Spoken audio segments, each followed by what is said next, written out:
Wegumgedlela, kanti ikhethwa kanjani enkosi enkulu ukugombela isitimela samampondo ubaba mkhulu phakathi mfama? Impela sasesikhulu kakhulu isiyaluyalu khona ezweni lakwaZulu. Selokhu phela zaqala lezi zimpi akukaze kube khona ukuthula. Njengoba sekuze kwaba unyaka 1906 sekuyimpi yamakhanda manje. Kuzingelwa amabutho abambe iqhaza empini yamakhanda ehlathini lasenkandla. Izinsizwa ezazivalelwa ku-15,000 ezaziqishe phakathi ehlathini lasenkandla ezaba ngamaqhawe phela ngoba zazilwa nezwe lonke laseBrithani kanye nabantu abamnyama basebehamba kanye nawo amangisi bewalekelela kulempi njengoba begcine betholakele lapho abacashe khona ehlathini lasenkandla. Phela amangisi lawa ayengalazi leli hlathi lasenkandla ngoba likhulu kakhulu. Uma ungayena wale ndawo ungakhulanga futhi ungazingelanga kuleli hlathi ngeke uze ulazi. Kodwa kwasiza yona phela inkosi uSibindi Ngubane kanye namakholwa ayewaphethe asemishini, ngenxa yokuthi wayefuna ukuhlomula phela yona imali aphinde ahlomule isihlalo sobukhosi njengoba wayeyibamba bukhosi.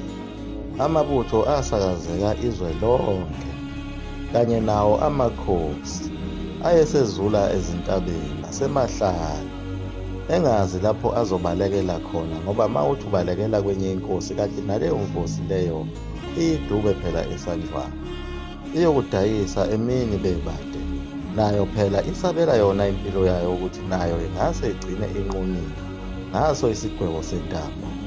Okwathukuthelise kakhulu amangisi ukubulawa kwayo phela imantshi yasemahlabathini uSteinberg, lapho kwathunyelwa khona yena uMashikela uCharles Renaud Saunders ukuba akayophenya isilo uDinizulu ngalolu daba njengoba sekuze kwafanele manje, ngoba phela babelokhu bemsole njalo isilo uDinizulu ukuthi siphathi lolu daba.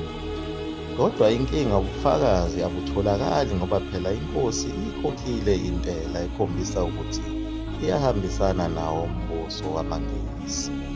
uCharles Saunders phela uye futhi oyisisusa sazo zonke lezi nkinga ngokudla umhlaba wakwaZulu, ngoba uyena phela wayebekwe njengayo ngqongqoshe ukwabiwa komhlaba wakhona kwaZulu nemingcele.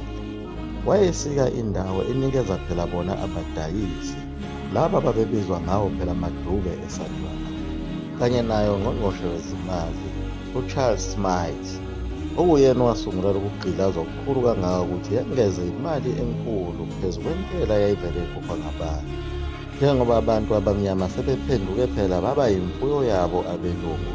Namakhosi ayingxenye yayo impi yamakhanda babehamba bewazingela emakhaya ngamakhaya. Babefika lapho emzini wenkosi bafike behlikihlikize yonke into, behlise umuzi, behlukumeze izingane kanye namakhosikazi ayo inkosi njengayo inkosi uSigananda. Abathi befika bahlukumeza wonke umuntu wayekhona kulelo khaya baze bagcina ngokuthatha amadodana akhe bayowagquma ejele.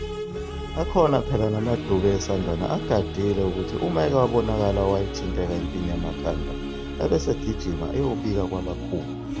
Kwase kulula kakhulu ukuthi bebathole laba bantu ngoba phela iningi labantu ababengamaduke esandlwana babesonda phela. Kwakuthi ngazo ikhathi zamasonto bonke abantu bayogqisha emasontweni ukuthi nya bese lisala kahle-ke leli qhawe eliyivukela mbuso livele obala, ngoba phela alisindiswanga ngegazi lemvana, lizodliwa yiyo phela inhlamba.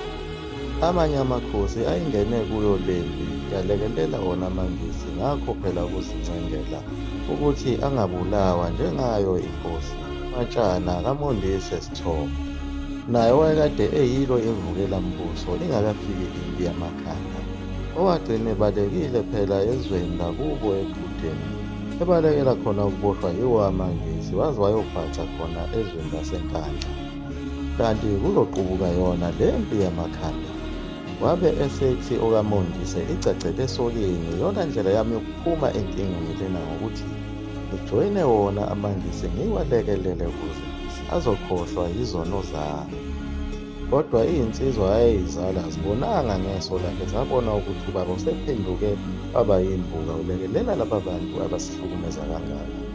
Kanti nalo ukwesaba phela Okwenza ukuthi amanye amakhosi adideke ngoba ayeselazi kahle lolu laka lamaNgisi ukuthi ayabulala ngesikhulu esihluku ngaso lesiya sibhamu sawo ayesithembile abulala ngaso abantu abaningi.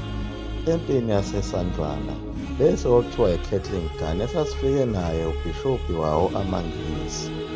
Isimo sasiyinzima kakhulu kanjalo-ke njengoba wawungakwazi ukuma phakathi nendawo kwalempi.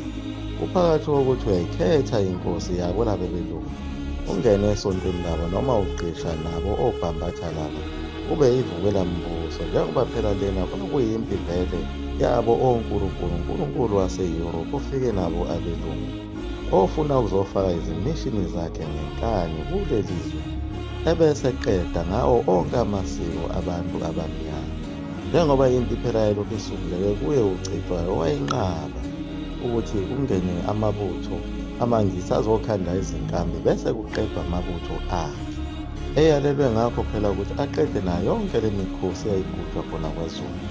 Bonke abantu bayongena esontweni kuyekwe nayo yonke le misebenzi eyayenziwa ngoba phela amaNgisi ayesho kahle ukuthi le misebenzi eyayenzelwa obabamkhulu kanye nemikhosi kaNkulunkulu kwakuthiwa imisebenzi yawo amadimoni. Leyo mfundiso yayifakwa khona phela ezimishini kuzo izingane ezincane lezi ezayizintandane phela abazali bazo babefe kuzo izimpi bebulawa yiwona amaNgisi. Wayelokhu esho njalo umfundisi ukuthi vumelani abantwana bezekini ngokuba umbuso wezulu ungowabo.